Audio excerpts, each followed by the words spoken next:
देश में लोकसभा चुनाव की बिसात बिछनी शुरू हो चुकी है। विपक्षी दल महागठबंधन बनाने की तैयारी में है, तो दूसरी ओर बीजेपी के हाथ से उसके सहयोगी फिसलते जा रहे हैं। उत्तर से लेकर दक्षिण तक बीजेपी को सहयोगियों के संकट का सामना करना पड़ रहा है और जो सहयोगी हैं वो बीजेपी की रणनीति के चलते उससे अलग होने की तैयारी कर रहे हैं। एक तरफ 1.5 दर्जन विपक्षी पार्टियां एकजुट होकर 2024 में बीजेपी को हराने की रणनीति बना रही हैं, तो सत्ता के गुरूर में बीजेपी अपने ही सहयोगियों से किनारा कर रही है। 2019 के चुनाव में बीजेपी के साथ जो दल थे उसमें सभी प्रमुख पार्टियां उसका साथ छोड़ चुकी हैं और जो रह गए हैं वो साथ छोड़ने की तैयारी में हैं। तमिलनाडु में बीजेपी और AIADMK के रिश्ते तेजी से खराब होते जा रहे हैं। दोनों ही पार्टियां एक दूसरे पर निशाना साध रही हैं, तो हरियाणा में NDA समाप्त होने की ओर बढ़ चुका है।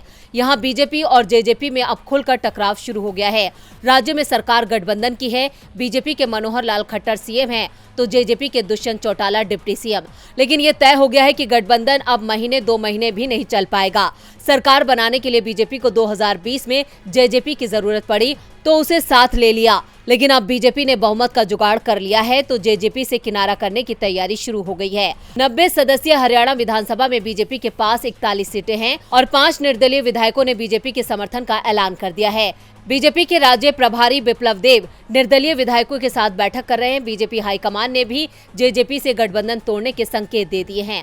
बस इसका ऐलान होना बाकी है, यानी अब बीजेपी को JJP की जरूरत नहीं है। जिस दल की जरूरत नहीं उसे किनारे करने की कोशिश शुरू कर दी जाती है। जब तक JJP की जरूरत थी साथ लिया, अब लोकसभा चुनाव में JJP की जरूरत नहीं है तो उससे किनारा किया जा रहा है। DB लाइव की रिपोर्ट।